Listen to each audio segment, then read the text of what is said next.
Rubén, ¿me avisa? ¿Sí? Ok, gracias. Ok.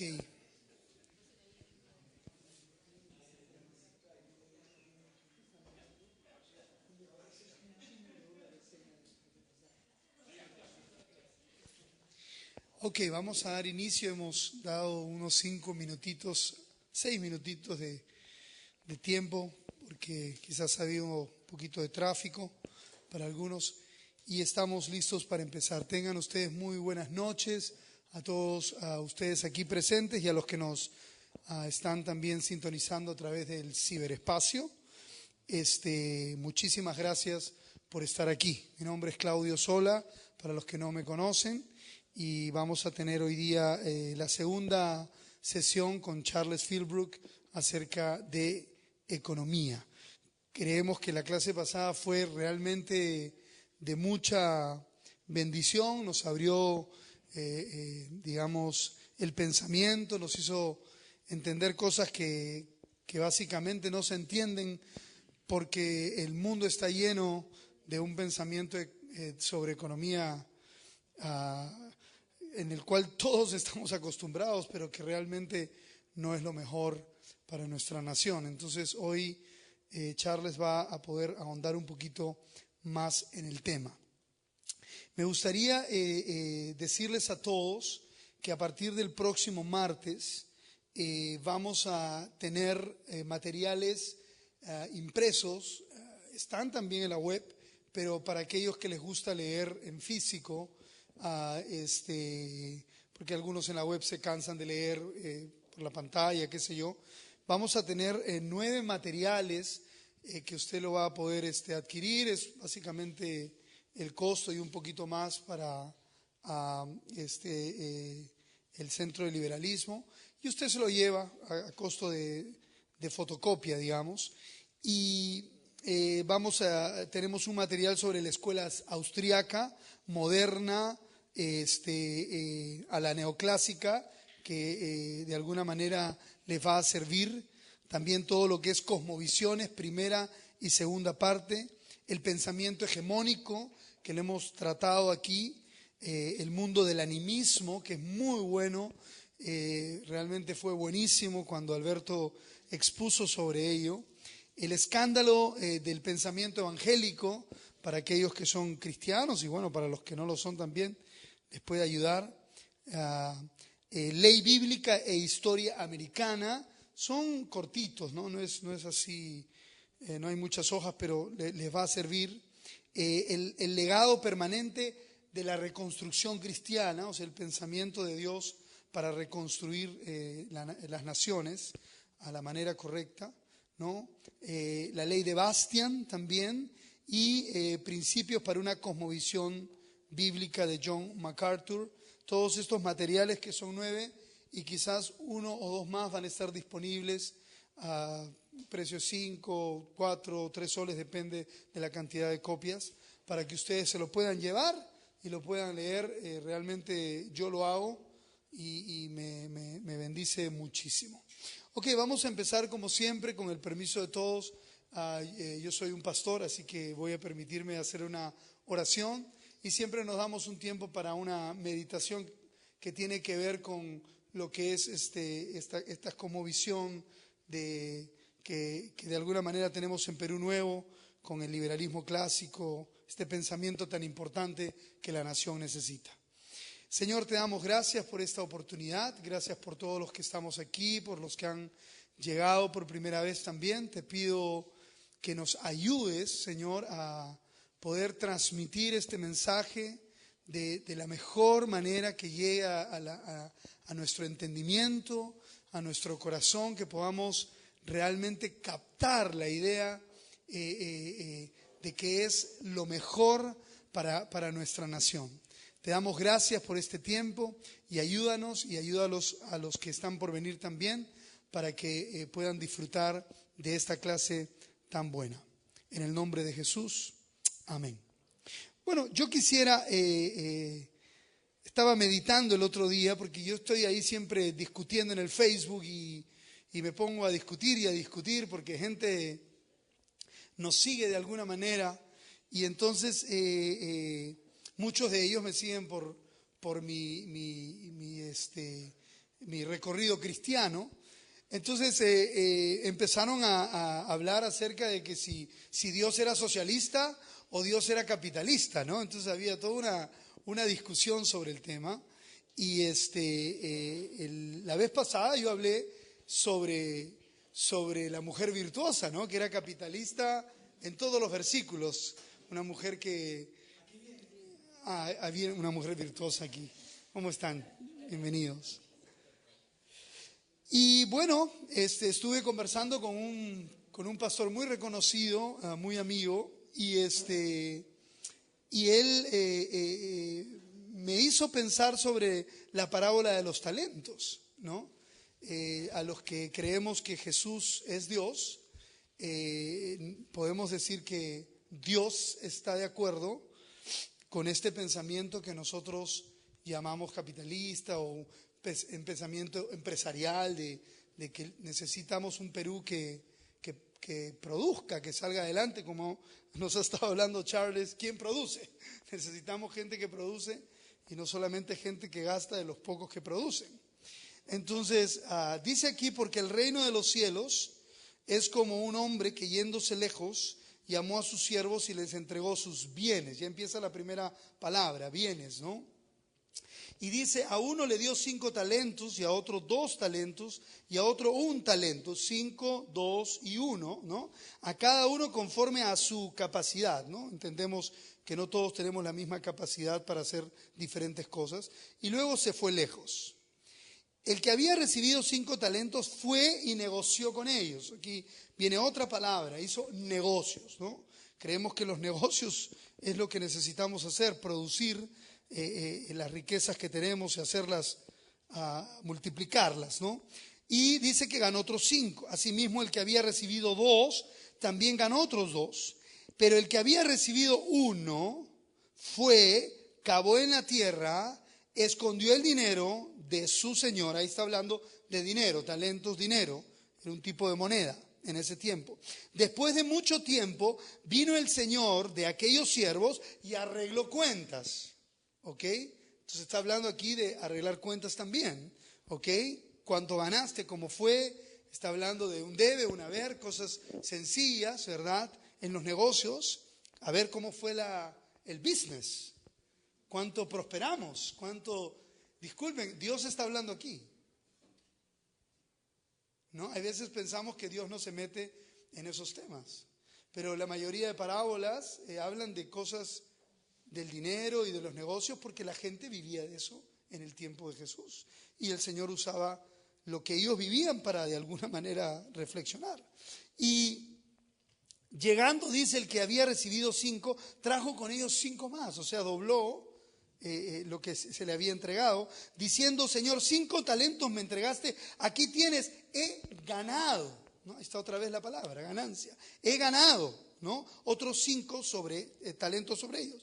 Y el Señor le dijo, bien, buen siervo y fiel, sobre poco has sido fiel, sobre mucho te pondré. Ahí está, Dios no es un Dios de, aquí nomás, esto vas a ganar toda tu vida, tu sueldito ahí, y ahí te vas a quedar. No, Dios es un Dios de poco, después vas en increchento. Dios quiere bendecir al Perú, Dios quiere bendecir a sus empresarios, Dios quiere bendecirnos a cada uno de nosotros que queremos emprender y usar nuestro capital, empezando por nuestra capital, nuestra cabeza, y cualquier otra cosa que tengamos o que pues de alguna manera con algún proyecto podamos producir. Y dice acá, sobre mucho te pondré, entra al gozo de tu Señor. Y llegando también el que había recibido 2 talentos, dijo a su Señor, 2 talentos me entregaste aquí, yo he ganado 2 más, lo mismo. Su Señor le dijo, buen siervo fiel, en lo poco has sido fiel, en lo mucho te pondré. La traducción de fiel no es una traducción de fiel, ahí estoy todo el tiempo haciendo lo que me mandas. La traducción de fiel es una traducción de avanzada, cuando uno busca la etimología de esa palabra. Sobre mucho te pondré.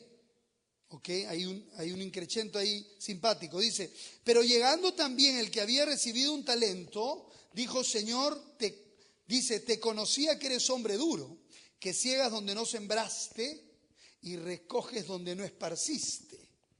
Por lo cual tuve miedo. Ahí habla de carácter, ¿no?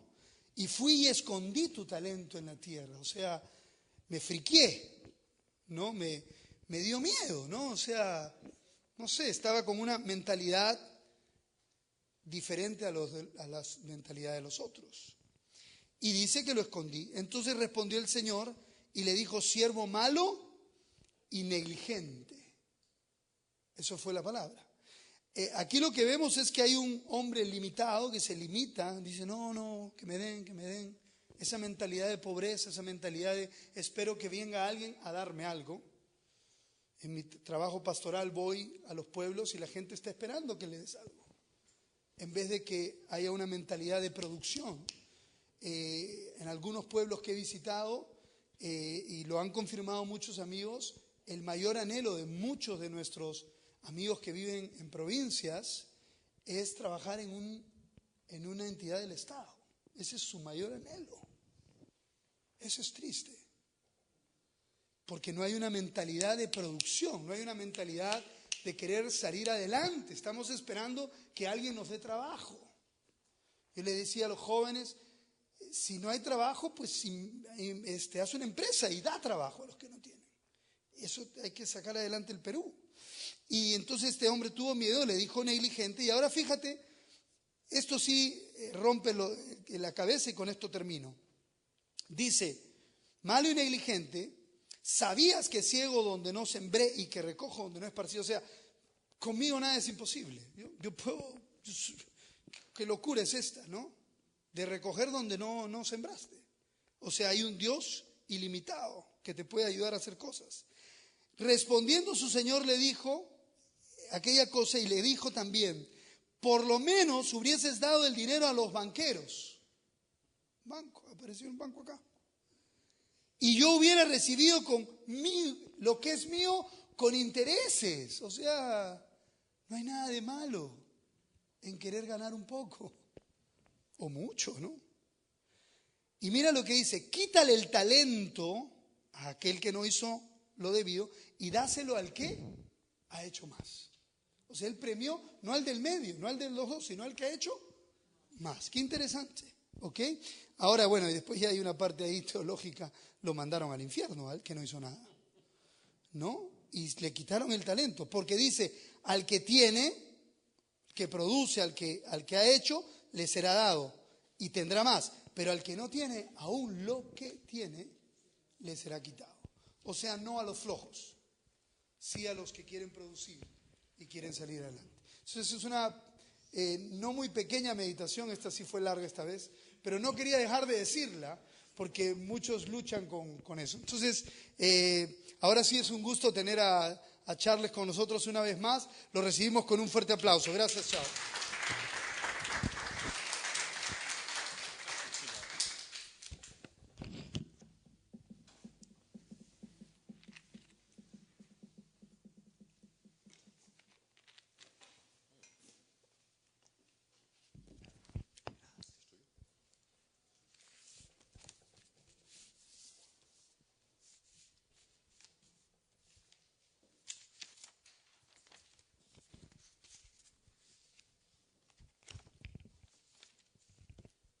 Bien, muchas gracias Claudio por la presentación, a ustedes, Alberto también por la invitación. Ahora que mencionabas esto de la parábola de los talentos, ponía a pensar y decía, qué interesante esa, en la Divina Comedia de Dante Alighieri, quien descendía por el infierno lo hacía, ¿no? Avanzando por la izquierda, y no era por la derecha, era por la izquierda. Y en esto los talentos, esa es la mejor definición y explicación de lo que es la especialización, la división del trabajo. Adam Smith, La riqueza de las naciones. Ahí cuenta la historia en esta, ¿no?, fábrica de alfileres, en la cual las personas dividían la producción de los alfileres en 17 etapas. Y es producir cualquier cosa, pónganse a pensar, requiere de múltiples etapas. Es un simple alfiler hasta un complejísimo avión. Y cada una de estas etapas es completamente desigual. Entonces, como por ejemplo, si es desigual esta, ¿no?, producción de cosas, es pagarle más, por ejemplo, al ingeniero aeronáutico que participó en el diseño de este avión, igual que a un remachador que con las justas tiene primaria y lo único que tiene que saber hacer es, ¿no?, con la pistola esta automática, entonces, o de aire. Y es la parábola de los talentos de lo más interesante, es Adam Smith. Es Adam Smith. Bueno, estamos martes. El martes pasado me han pedido que haga un pequeño resumen de lo que se cubrió, cosa que hoy día cuando hable sobre la crisis, quienes no hayan estado tengan una mejor idea de qué relación tiene con estos puntos. El martes pasado cubrí las diferencias entre las diferentes escuelas económicas, ¿no?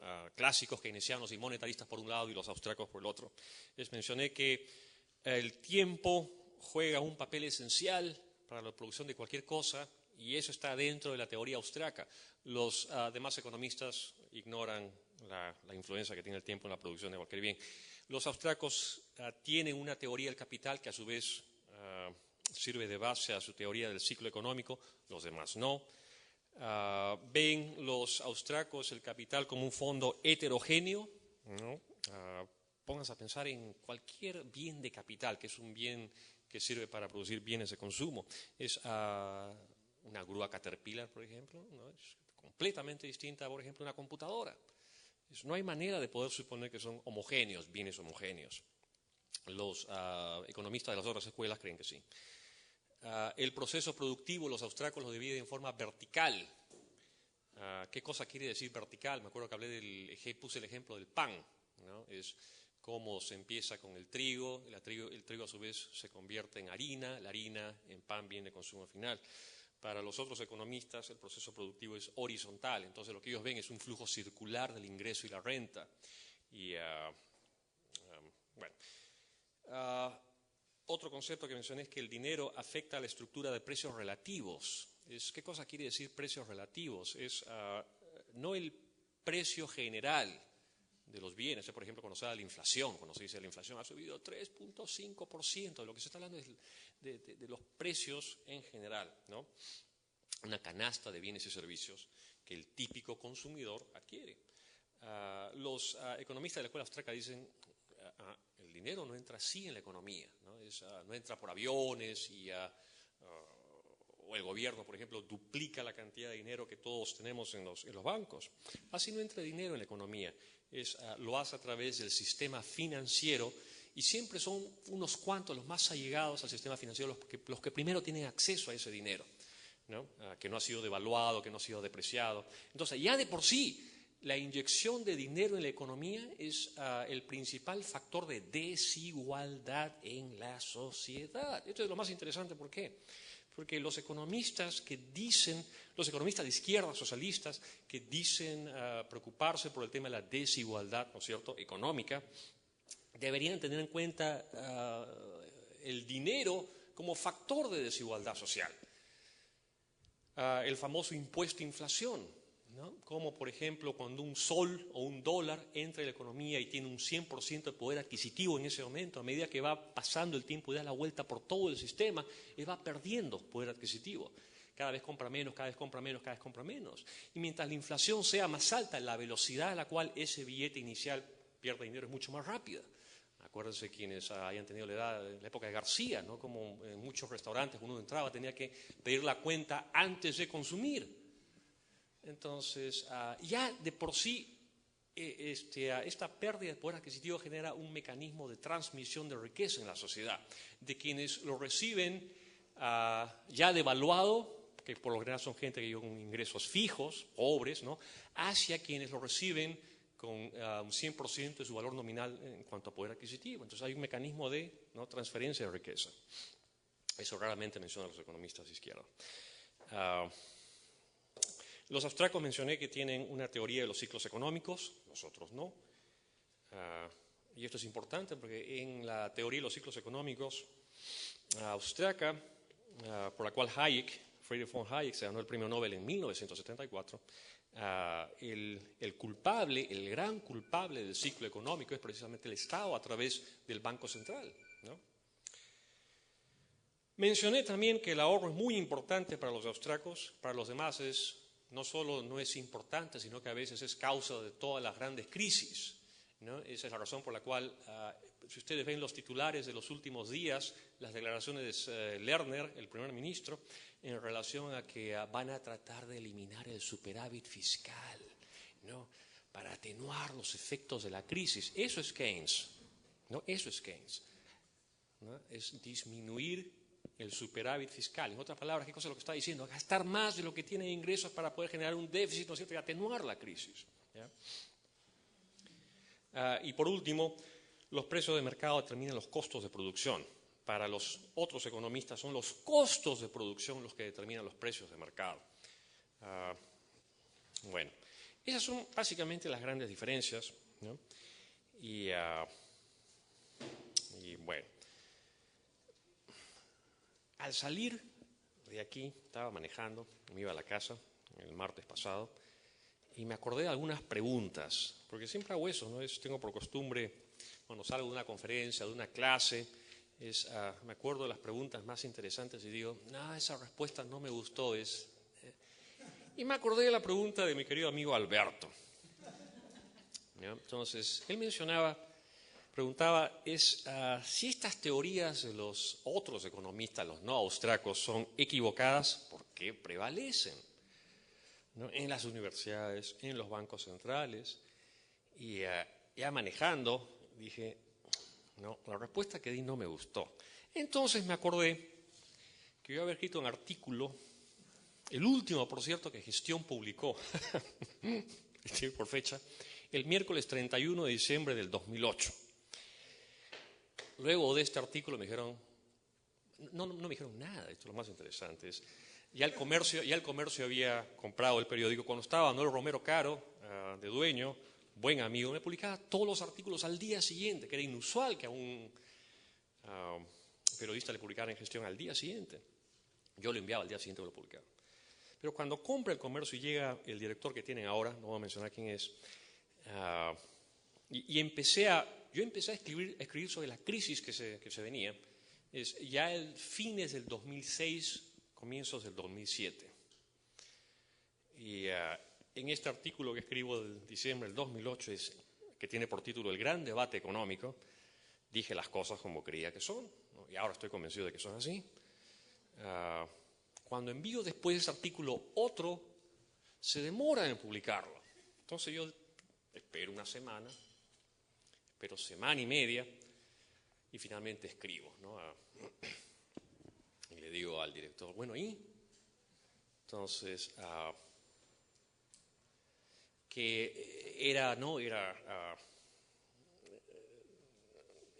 denigraba a los economistas, que no lo podía publicar, pero le digo, pero deja que la gente lea el artículo.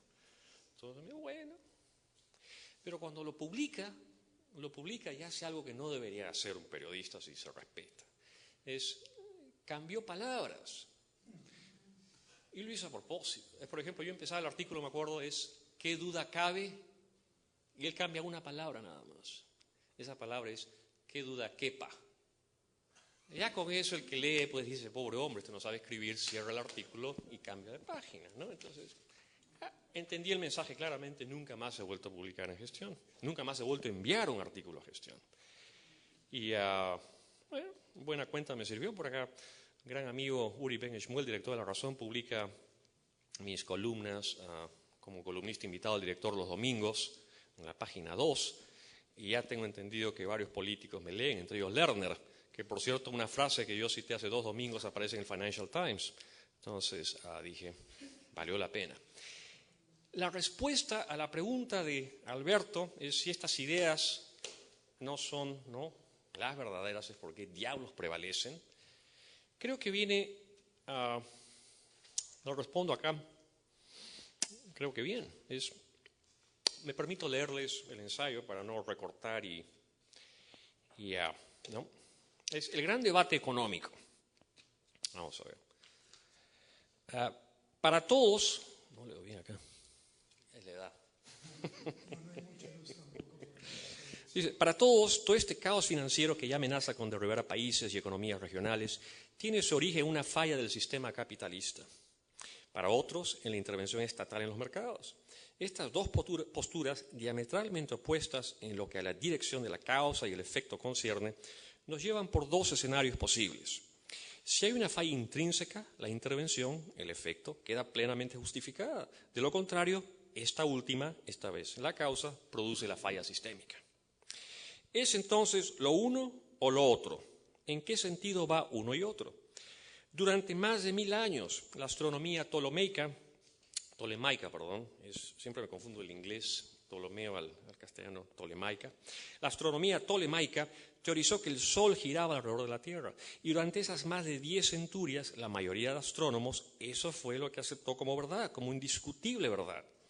Las predicciones astronómicas basadas en esta falsa concepción cosmogónica, y como es de esperar, no eran de las más acertadas. En todo este tiempo, un muy reducido grupo de pensadores, que van desde Apolonio y Aristarco en la Grecia clásica hasta Copérnico y Kepler en la Edad Moderna, se atrevieron a disentir postulando que el movimiento planetario era heliocéntrico. Hoy sabemos que lo que la hipótesis tolemaica proponía que debía ser central, en realidad sería una trayectoria orbital. Hoy, y gracias a lo que sabemos sobre el movimiento de los cuerpos celestes, el pronóstico y la precisión van por una sola línea. Durante siglos entonces se dio por cierto algo que era falso. El sistema solar era y sigue siendo el mismo, y la definición de lo que es un sistema sigue siendo la misma, pero ahora nuestra visión de esta es otra. Todo sistema, incluyan al económico, es un conjunto estructurado de unidades relacionadas entre sí. Pues bien, ¿cuál es el gran debate en economía? ¿Uno de definición o uno de causa y efecto? Ni uno ni otro. El gran debate es aquel que aún se da entre los economistas tolemaicos, la inmensa mayoría, y los copernicanos. Entre aquellos que aseguran que la producción de bienes y servicios en la economía gira en torno a la demanda y aquellos que dan por hecho que gira en torno a la oferta. Creer en lo primero lleva a sobreestimar el papel que juega el consumo y a ver en el ahorro no una virtud, sino un vicio que debe ser vigorosamente combatido si un mayor crecimiento es lo que se busca. Las declaraciones de Lerner con respecto al superávit fiscal. Por lo tanto, lo que en una persona es una virtud, el ahorro, pasa a convertirse en depresión económica si toda una nación lo practica. Esta aberración intelectual, inherente al razonamiento de la economía tradicional y ortodoxa, llevó a Keynes a teorizar que un cada vez menor nivel de ahorro se traduciría en un cada vez mayor nivel de consumo y de crecimiento. En otras palabras, a cero ahorros, un crecimiento infinito. Pero, ¿se puede consumir algo que aún no ha sido producido? Para producir hay que invertir, y ya que la inversión sale al ahorro, es más que obvio que si crecer es lo que se busca, pues ahorrar más y consumir menos es lo que se requiere. Esto es lo que creemos los economistas ofertistas, los copernicanos y keplerianos modernos. Ahora que esta señora crisis entra en su fase de depresión deflacionaria, esto lo decía yo en el 2008 ya, y ahora que cada vez son más los países que tiran la casa por la ventana buscando evitarla, si algo en claro quedará de este debate es el descubrir de qué lado yace la verdad. Nunca me he sentido más de acuerdo con un artículo mío. Por lo general, cuando leo los artículos de años pasados, digo, escribí así, qué vergüenza. Pero con esto estoy totalmente de acuerdo. Una que otra cosa le cambiaría, pero es 99% sigo de acuerdo con esto. Creo que eso responde a la pregunta, mi querido Alberto, es ¿por qué estas teorías que son equivocadas prevalecen? Es porque son difíciles de que mueran mientras haya gente como Krugman y otros que se han hecho del poder en las universidades y son los grandes asesores en economía. No me acuerdo en este momento qué premio Nobel decía que las ideas mueren con las personas. Es a medida que estas personas que creen, ¿no?, en Keynes, en esto, van muriendo gradualmente, es cuando mueren esas ideas. Hoy día leí un artículo de lo más interesante en el... ha sido, si no me equivoco, Financial Times. Es un artículo de opinión, Gideon Rachman, que es un buen columnista, es un columnista respetado, y mencionaba algo interesante. Mencionaba que en los Estados Unidos los dos partidos, ¿no es cierto?, que se disputan el poder, el demócrata en este momento en la Casa Blanca y el republicano que busca llegar a la Casa Blanca, y todo parece que va a llegar a la Casa Blanca porque desde 1945 aquel presidente que se encuentra con el desempleo es por encima del 7%, pierde las elecciones. Estando en 9% del desempleo, Obama tiene todas las estadísticas en contra de él. Y mencionaba que los demócratas, ¿no?, siguen con esto de Keynes, Krugman, y más gasto, más gasto, más gasto. El presidente Obama acaba de anunciar un nuevo paquete de medidas ¿no?, para estimular el empleo en el país, 450 mil millones de dólares en gasto adicional para estimular. Pero ¿qué cosa es lo que va a hacer? Básicamente subirle los impuestos a un grupo en la sociedad para, ¿no es cierto?, es rebajarlos en otro sector de la sociedad. Quítale a unos para dárselo a otros, ¿no? Pero los republicanos tienen de su lado ahora a los economistas austriacos. Esto es lo más interesante. Barbara Bachmann, que es una de las candidatas, en una entrevista dice que cuando se va a la playa, ¿no?, lo primero que hace es saca su libro de von Mises, porque le encanta leer a von Mises. Mises y Hayek por primera vez están en la boca de los candidatos republicanos. Entonces, esta es una elección en la que por un lado tenemos a los austriacos y por otro lado tenemos a los keynesianos. Eso es único. Es después de 1930 que no se daba algo así, porque Keynes lo que hace es monopolizar, ¿no?, el debate económico desde 1930. Ese debate se acabó, esta crisis se acabó con Keynes. Entonces, para quienes están aprendiendo economía austriaca, las noticias son buenas, ¿no? Ya no vamos a ser minoría si es que los republicanos llegan a la Casa Blanca, gradualmente vamos a ser mayoría. La verdad, ¿no?, se va abriendo paso. Por mucho tiempo no puedes esconder la verdad. Dicho esto, vamos entonces a qué tenía preparado para hoy.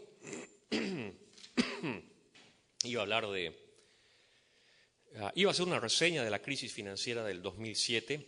Yo digo que empieza el 2007 la Gran Depresión, yo le llamo la Gran Depresión del 2007, porque ese fue el año en el cual los mercados alcanzan su máximo histórico. Desde entonces, si uno ve lo que pasa en cualquier mercado financiero en el mundo, ya no han vuelto a ese nivel, ¿no? Y la tendencia es claramente hacia abajo. Y si ustedes siguen las noticias de los últimos días, no sabemos si en este momento el euro ha desaparecido. Antes de venir acá, me acuerdo, estaba en el parqueo y veo el BlackBerry para ver qué cosa es lo que está pasando, y el primer ministro holandés comete un gaffe espectacular, no un gaffe, sino se le va la lengua y dice que en cualquier momento Grecia entra en default, incumplimiento, y es echada del euro. Y después tuvo rápidamente que retractarse y decir, no quise decir eso. Pero China ha anunciado que va a ayudar a Italia, Brasil también, Rusia también. Es curioso pónganse a pensar en todo lo que esto implica. Quienes creen que China es un milagro económico, yo les digo, no solo no es un milagro económico, sino es una pesadilla económica. ¿Por qué es una pesadilla económica?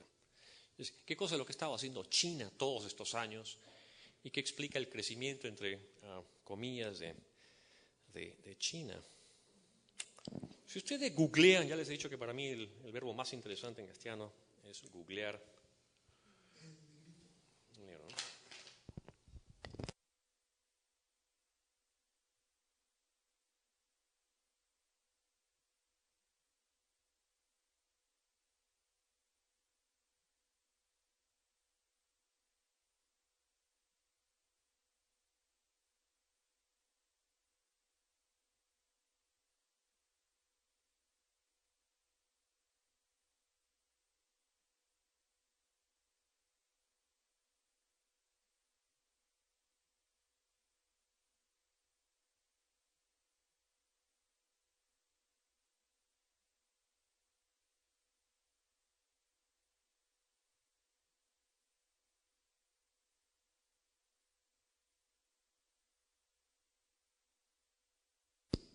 Allá, ahora sí. Entonces, lo que la televisión australiana Dateline, el panorama de allá, ¿no?, encuentra es esto. Es que hay ciudades fantasma en China. Ordos, es una, por ejemplo, que se me viene a la mente. Son rascacielos de 30, 40 pisos, autopistas de 8 líneas, 4 en sentido con uno, 4 en un sentido, 4 en otro sentido. Centros comerciales, todo está ahí. Lo único que falta es gente, seres humanos. ¿Qué cosa está pasando acá? Eso es atípico, ¿no es cierto? Se supone que si hay un boom económico, la gente tiene que estar cada vez mejor. Eso no se ve en este programa de televisión, este documental. ¿Qué cosa es lo que ha pasado entonces? Porque China, el día que reviente, ese va a ser probablemente el día en el que la economía global literalmente implosione, ¿no? Ese es mi gran pánico, el gran temor que tengo yo y lo que me quita el sueño a mi salud. Durante años, China, aplicando las teorías mercantilistas, recuerden que los mercantilistas buscaban que el Estado tenga, ¿no?, un gran poder. Entonces, teorizaban erróneamente que la mejor manera de hacerlo era pues exportando más de lo que tú importabas, acumular oro y plata, y eso es lo que te da poder económico, oro y plata. Todos estos mercantilistas eran grandes hombres de negocios. Entonces, lo que veían que era cierto en sus empresas, lo extrapolaban al gobierno y decían, ajá, lo que es bueno para una empresa es bueno también para el país. No necesariamente. Muy bien, entonces China lo que hizo es durante años tratar de subvaluar su moneda en relación al dólar. Al hacerlo, sobrevaloraba el dólar. Al aumentar el poder adquisitivo del dólar, los americanos rápidamente empezaron a endeudarse con los chinos. ¿Ya? Se empiezan a endeudar y empiezan a tener masivos déficits comerciales. Déficit norteamericano implicaba, ¿no es cierto?, superávit comercial chino, mercantilismo. Entonces los chinos empiezan a tener cada vez más dinero, acumulaban dólares. Esos dólares a su vez los reciclaban comprando bonos del Tesoro de los Estados Unidos. Al aumentar la demanda por bonos del Tesoro de los Estados Unidos, no solo facilitaba el endeudamiento del sector público norteamericano, sino que lo que hacía era aumentaba el precio de los bonos y caía la tasa de interés. Al caer la tasa de interés, a su vez estimulaba el consumo en la economía. Y ahora todo el mundo empezaba una orgía de consumo en los Estados Unidos. Déficit comercial, consumo, deuda. Pasa el tiempo y encontramos que hoy en día los chinos tienen cerca de 3 millones de dólares en reservas internacionales. Ningún país del mundo tiene tantas reservas internacionales. Pero ¿cuál es el problema? El problema es que esa política de subvaluación de su moneda a lo que ha conducido es a un mega boom especulativo en China, donde se ha construido absolutamente ciudades enteras. Eso explica por qué el precio del cobre y otros minerales han disparado por los cielos, ¿no? Pero la gente no tiene dinero para comprar departamentos que en promedio valen $200,000, $300,000, $400,000, porque el chino promedio, el empleado promedio chino, sigue ganando como un peruano promedio, que son más o menos $2,000 al año. Entonces, ese es el problema. A eso ha conducido, ¿no es cierto?, estas falacias económicas keynesianas, mercantilistas, porque Keynes era mercantilista. Él lo reconoce en su prefacio a la teoría general. Empieza jactando diciendo que las ideas son nuevas y después al final del prefacio reconoce que muchas de estas ya habían sido planteadas por los mercantilistas. En fin, esas son las consecuencias de... Ya les he dicho que Keynes nunca estudió un solo curso de economía en la universidad cuando estaba en Cambridge. Bien, entonces, ¿cuál es la reseña de la crisis financiera del 2007? Son básicamente dos grandes puntos en los cuales he dividido esta. ¿Tenemos cuánto tiempo? 15. Rápidamente eso. Perfecto. Las grandes burbujas financieras siempre vienen precedidas de una gran liquidez monetaria. Primera observación. Y la segunda es por qué esta es más grande que todas las anteriores, ¿no? En el primer punto, lo que he hecho a su vez es subdividirlo en la tulipmanía, la primera gran burbuja financiera que conoce la humanidad, 1637, la segunda, la Gran Depresión de 1929, y la actual, ¿no? Y luego el segundo punto, porque este es más grande que las anteriores, es quiero explicar rápidamente qué relación tiene con el colapso del sistema monetario de Bretton Woods en 1971, es qué papel jugó la Reserva Federal de los Estados Unidos, específicamente su presidente de ese entonces, Alan Greenspan, y cómo esta crisis lo único que ha hecho es ha mutado, ¿no? Es de ser una crisis financiera, por el exceso de liquidez en los bancos, el apalancamiento, es que los estados colateralicen precisamente a estos grandes bancos. Entonces, lo único que han hecho es desplazar, ¿no es cierto?, la crisis del sistema financiero al sector público. Esa es la razón por la cual los mercados no es que ataquen a Italia, o Irlanda, o Portugal, o Grecia. Lejos de atacar, porque eso muchas veces utilizan términos bélicos, ¿no? Los mercados atacan los bonos del Tesoro de Italia, o pareciera que han sacado la bazuca y ¡boom! ¡Boom! Todo lo contrario. Es lo que hacen los inversionistas, es decir, los gerentes de fondos de pensiones, de fondos de seguros, probablemente AFPs peruanas, que tienen recursos, ¿no es cierto?, ahorros de peruanos, de ciudadanos, es precisamente proteger los intereses, los ahorros de estas personas. Entonces lo que hacen es, al saber que Italia y todos estos países no pueden pagar sus deudas porque Grecia, España no pueden pagar porque hay exceso de deuda, lo que hacen es retirar el dinero de estos mercados. Al retirarlo es donde producen la crisis. Pero no es que estén atacando a Italia o están atacando a España, es que están simplemente, ¿no es cierto?, es instinto de conservación, es saco mis recursos y me voy. Y eso es lo que hace que todo el sistema se venga abajo. La tulip manía es de lo más interesantes.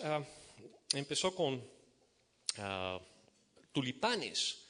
Los tulipanes habían llegado a Europa, a Holanda, vía los turcos otomanos y a fines del siglo XVII. Fines del siglo XVI, 1593 tengo entendido. Y ya para 1600 los tulipanes estaban en boga, ¿no? Todo el mundo quería tulipanes. Como son altamente estacionales y los holandeses tenían conocimiento de derivados financieros, los derivados financieros son productos que se conocen desde la época de los romanos. Pero los holandeses, que en ese momento Amsterdam, el centro financiero de Europa, los redescubren, los utilizan en sus mercados de capitales y todo el oro y dinero, todo el oro y plata que llegaba de México y España principalmente, ¿no es cierto?, no se quedaba en España, en los puertos de Sevilla, sino rápidamente iba al centro financiero de Europa, es Ámsterdam, Antwerp. Y es ahí cuando empieza a crearse una mega burbuja financiera. Llega un punto en el cual en 1637, cuando revienta esta burbuja, es un tulipán, solo un tulipán, el bulbo de un tulipán, equivale a lo que ganaba en ese momento el obrero más preparado, 4 o 5 años creo de ingresos de un obrero de estos altamente especializados y un solo bulbo de tulipán, ¿no? Lo que ganaba un tipo especializado, 4 o 5 años. Colapsa la burbuja y todos los derivados financieros que se habían construido sobre estos tulipanes hace que masivamente se produzca la bancarrota. Bueno, esa en esencia es la tulip manía. El hecho interesante, no sé si mencioné esto acá, es que si algo explica el crecimiento de Inglaterra y la revolución industrial, es el hecho que, recuerden, fin de la tulip manía, esta gran burbuja es 1637. En 1688 se produce la revolución gloriosa en Inglaterra, ¿no?, en la cual invitan a este estatúder holandés, el príncipe Guillermo III, y para que gobierne, en una especie de duarquía, ¿no?, reine sobre los ingleses junto con la reina María, Guillermo y María. Y el rey se va con toda la corte holandesa y con todos sus grandes asesores financieros.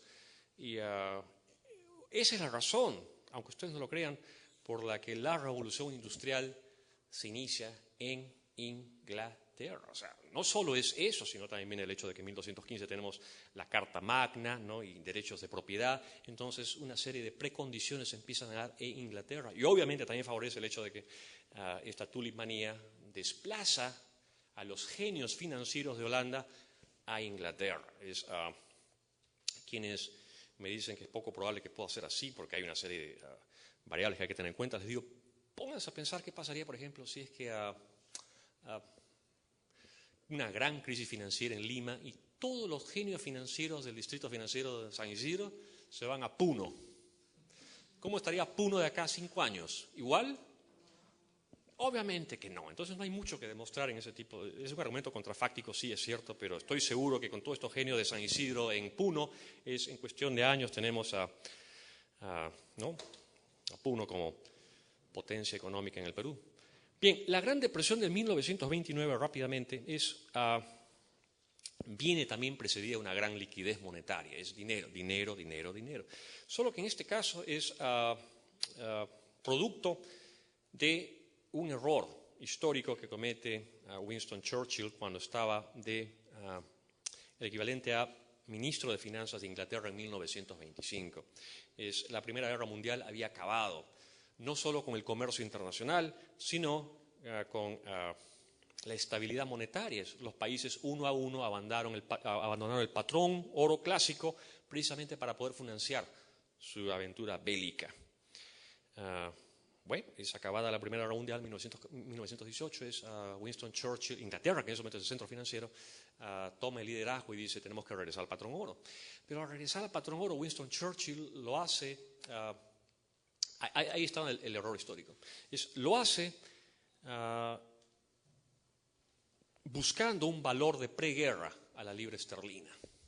Él pensaba que era una cuestión de nacionalismo económico, ¿no es cierto?, que la libra esterlina no se devalúe en relación al oro.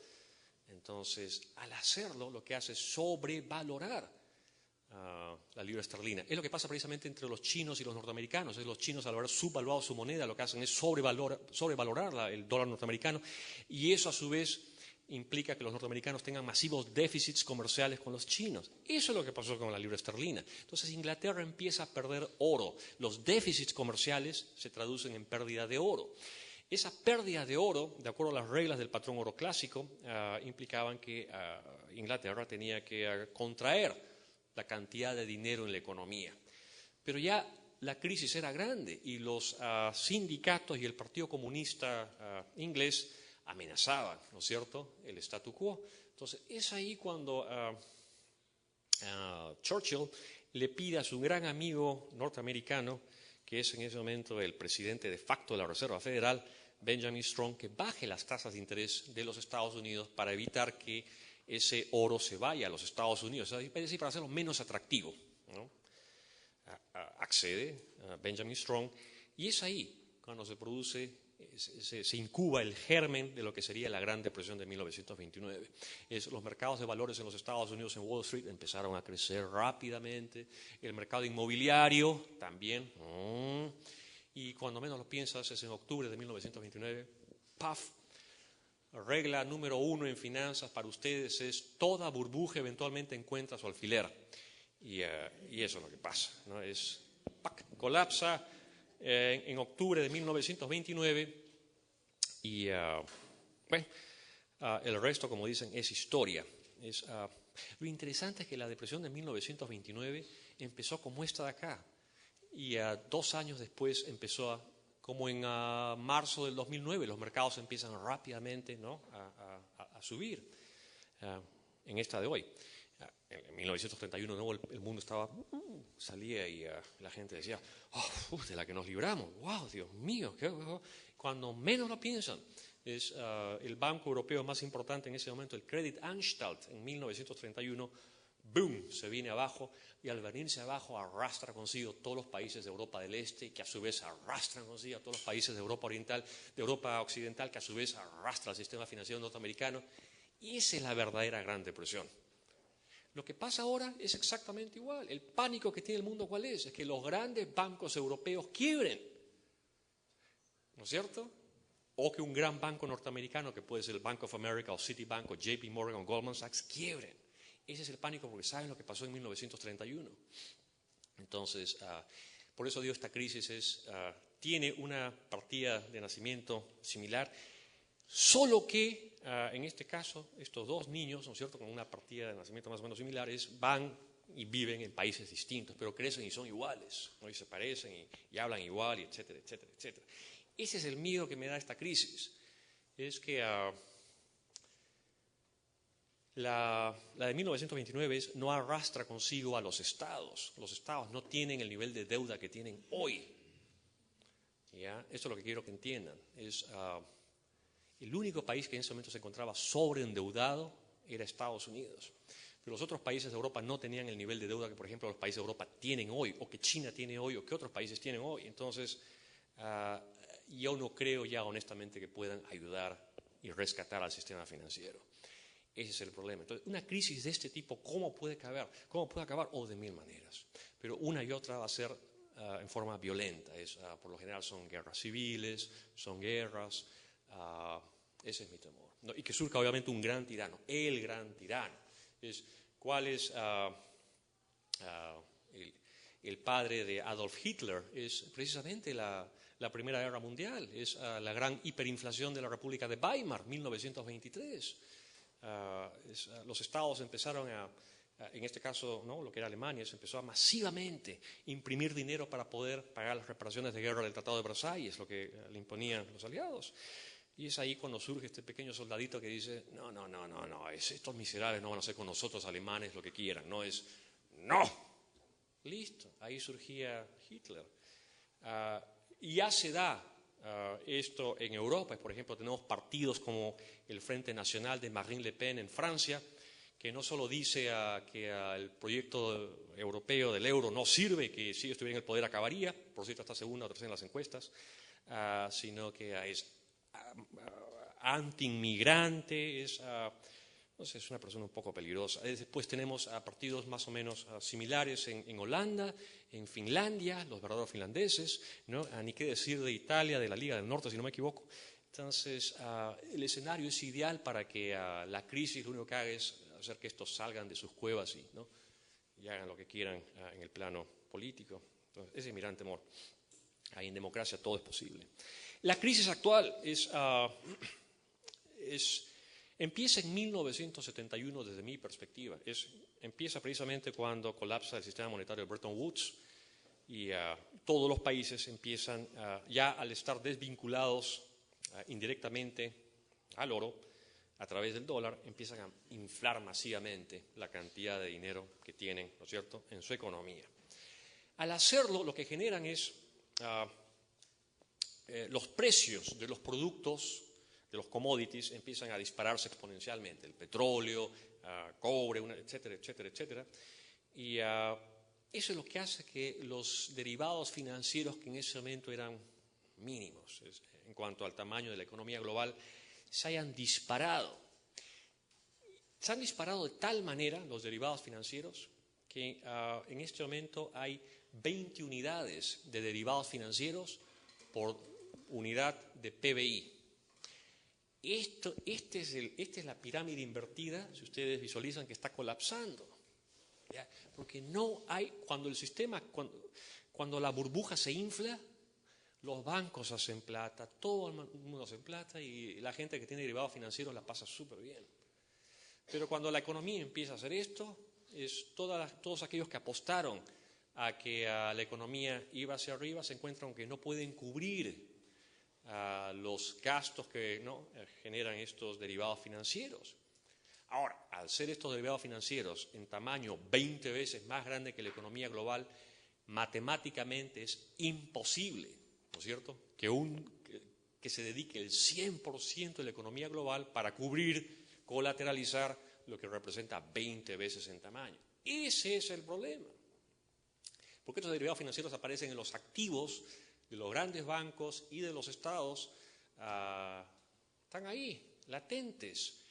Y lo único que han hecho los estados es eliminar la valorización de estos activos financieros. Entonces, los grandes bancos en los Estados Unidos, en Europa parece que van a optar por lo mismo, para que no quiebren los bancos, es eliminar el mark to market, valorizarlos de acuerdo a mercado. ¿Por qué? Porque al valorizarlos de acuerdo al mercado de derivados financieros, y como el mercado los descuenta 20, 30, 40, 50, 60, 70%, automáticamente los bancos son insolventes. Entonces, la mejor manera que han encontrado los estados de patear la crisis hacia adelante es precisamente permitirles a los bancos que valoricen estos activos de acuerdo a un modelo estadístico que ellos crean, ¿no es cierto? Que obviamente ya sabemos que al momento de crear ese modelo estadístico, el activo aparece pues como que vale 100% de su valor. Solucionado el problema, no pasa nada. Ese es el problema. ¿Cuándo entonces empieza a inflarse esto? Colapsa Bretton Woods en 1971 y la primera manifestación de crisis, si ustedes recuerdan, es la crisis asiática de 1997. Ahí todos los bancos centrales del mundo empezaron a inyectar liquidez en los mercados. Un año después se produce la bancarrota de este gran fondo de cobertura norteamericano, que es el Long Term Capital Management. Era grande. Ahí estaban genios. Estaba el hermano del presidente Bush en el directorio. Estaba premios Nobel de Economía, de Finanzas. Eran genios de Wall Street. Entonces, cuando todo esto amenaza con venirse abajo y jalar al sistema financiero, Alan Greenspan se ha obligado a dinero. Es ahí cuando los mercados se dan cuenta que tienen en su bolsillo a los bancos centrales. Porque lo que ven es crisis, yipi, dinero en el bolsillo. ¿Ya? En economía se llama riesgo moral. Luego viene la crisis del Y2K, ¿se acuerdan? La del 2000, las computadoras. El pánico de uy, si habrá dinero, si no habrá. Dinero. Y luego viene el colapso del mercado de valores de la nueva economía, el 2001. De nuevo dinero. Entonces, si ustedes pudieran ver lo que pasa en el mercado inmobiliario de los Estados Unidos a partir de 1997, era una línea más o menos plana. A partir de 1997, con todo este dinero, la crisis asiática, después 98, empieza a tomar vuelo. Es ahí cuando empiezan los problemas. Obviamente, pues todos los bancos tienen, ¿no es cierto? Gente que no paga sus casas, prefiere perderlas, pero sobre estas hipotecas se han construido derivados financieros. Entonces, visualicen esto. Vamos a suponer Juanita, que está acá, ¿no es cierto? Cuando la economía crecía y los precios de las viviendas subían, no había problema. La hipoteca valía, porque estaba pagando. Entonces los bancos construían un derivado financiero sobre eso, le llamaron MBS, instrumento de deuda. No contentos con este instrumento de deuda, crearon otro instrumento de deuda sobre este instrumento de deuda, le llamaron CDO. No contentos con haber creado esto, crearon otro, le llamaron CDO al cuadrado, un CDO de un CDO. No contentos con esto, crearon un tercer CDO, CDO de CDO de CDO, de MBS. No contentos, crearon un cuarto, CDO de CDO de CDO. Entonces, una perfecta pirámide invertida. Cuando la economía sube y los precios de las viviendas suben, todo esto se infla, todo el mundo gana, es todo el mundo apalancado. Salud. Cuando Juanita deja de pagar la casa y le dice al banco, quédate con la casa, no la quiero, no la puedo pagar, es ahí cuando toda esta pirámide se viene abajo. Claro. Pero ¿cuál es la medida que se ha creado para solucionar este problema? Es si no quiero ver algo, no voy a ver. ¿Cuál entonces es la medida que toman los estados? En este caso los Estados Unidos es, a los bancos les dice, vamos a suponer que Juanita sigue pagando su hipoteca. Los bancos, ¿estás seguro? Oh, sí, mientras dure la crisis vamos a suponer que Juanita está pagando la hipoteca. Si tú lo dices, listo. Hey, pero aguanta, tengo otro problema adicional, ya no es el flujo de caja, el hecho de que no está pagando, sino es el hecho de que el valor de estos en el mercado es, yo estoy quebrado. Bueno, mientras dure la crisis, vamos a suponer que el mercado, el valor de este activo derivado financiero no es 20%, sino es 100% lo que tú pagaste. Sí, yo soy el jefe, listo, solucionar el problema. Eso es lo que está pasando en Estados Unidos y eso es lo que va a pasar en Europa, porque se dan cuenta que patear el problema y hacerlo más grande. ¿Ya? Bueno, ¿por qué entonces este es más grande que todas las anteriores? ¿No? Primero, por lo que decía con respecto al tamaño de los derivados financieros. Estos derivados financieros no pueden ser colateralizados por los habitantes de la Tierra. A menos que existan marcianos que estén dispuestos a ayudarnos, el problema no tiene solución. Los que tienen que quebrar, tienen que quebrar. El único problema precisamente es que es el nivel de deuda. Es tantas veces. Por ejemplo, en el nivel de deuda en los Estados Unidos, para que tengan una idea, es si tuviera que eliminarse deuda proporcionalmente al nivel de deuda que se eliminó durante la Gran Depresión en los Estados Unidos, ese nivel de deuda en los Estados Unidos equivaldría a más o menos 3 veces el PBI de los Estados Unidos. Ese es el pequeño, ¿no?, elefante en el living room. Y es, entonces, número uno. Número dos es, ¿qué papel juega Alan Greenspan en todo esto cuando era presidente de la Reserva Federal? Es lo que decía, primero les hace saber a los mercados que al menor indicio de problemas económicos él no estaba dispuesto a inyectar dinero en la economía, y es exactamente la misma receta que sigue el actual presidente de la Reserva Federal, Ben Bernanke, es toma dinero, toma. No amenaces con que vas a quebrar y vas a jalar a todo el sistema, es toma todo lo que quieras. Clinton también hizo se encargó de inflar todo esto. Clinton, cuando estaba de presidente, ordena a Fannie Mae. ¿Ustedes se acuerdan de escuchar de Fannie Mae, Freddie Mac? Estas organizaciones que lo que hacían era precisamente, son mercados titulizadoras de deuda de hipotecas. Lo que hacía Fannie Mae y Freddie Mac era básicamente comprarle deuda hipotecaria a los bancos comerciales, para que los bancos comerciales tuvieran más dinero para poder seguir prestando, ¿no?, para hipotecas, ¿no? Entonces, ¿cuál es el problema? Clinton ordena a Fannie Mae que empiece a conceder hipotecas, tasa de interés baja, a grupos minoritarios, básicamente negros y latinoamericanos. La idea era interesante, o sea, pónganse a pensar, yo siempre he dicho, Chávez, Velasco y los grandes socialistas, estoy seguro de que tienen y han tenido buenas intenciones. O sea, no creo que en el caso de Chávez, por ejemplo, se levante todos los días y diga cómo hago para, ¿no?, acabar con los venezolanos, estos condenados. Yo estoy seguro que tiene buenas intenciones. El único problema es precisamente que, como el dicho reza, el camino al infierno está empedrado de buenas intenciones, ¿no? Y en el caso de Clinton también, entonces le dice a Fannie Mae, le ordena a Fannie Mae. Hay un artículo muy interesante del New York Times y yo lo cito en una columna. Si ustedes googlean mi apellido Philbrook y ponen Clinton y ponen Fannie Mae y New York Times, de hecho les va a salir el artículo porque Cato Institute y otros medios lo publicaron. Y la cita la tiene en el New York Times, ¿no?, el link.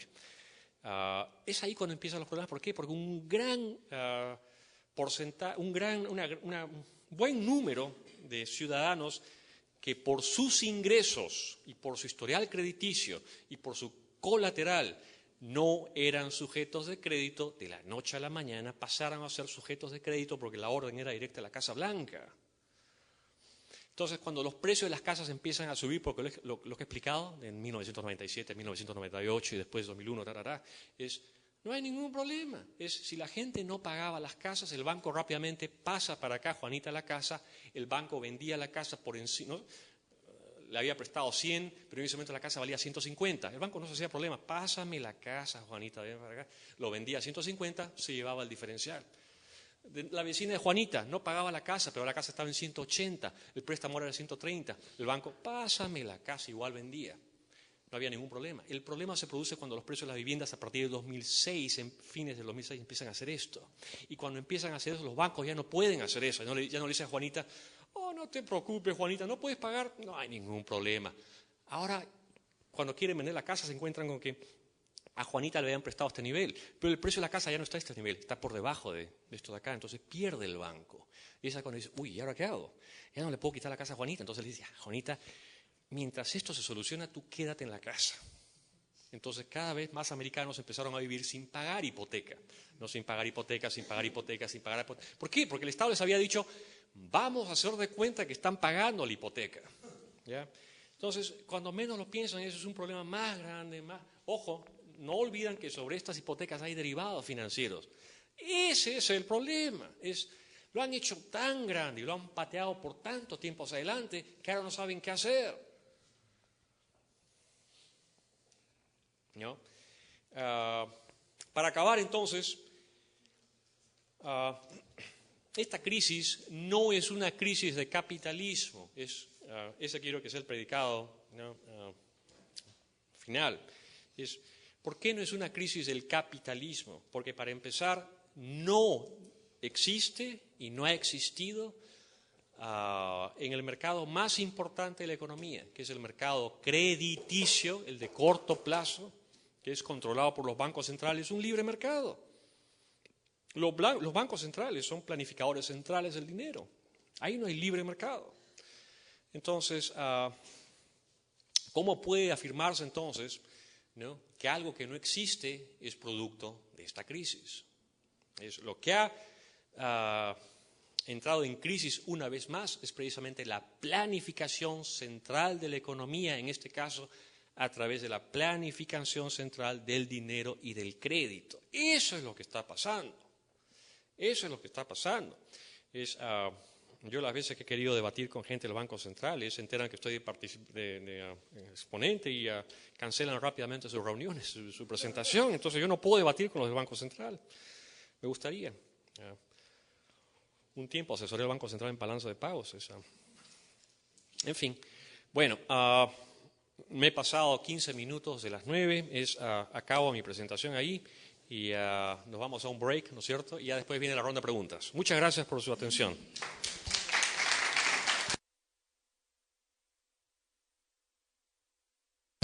Buenísimo.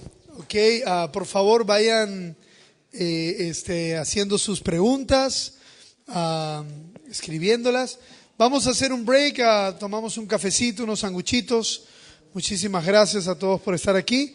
Y en más o menos unos 10 minutitos nos volvemos a sentar por acá. Gracias.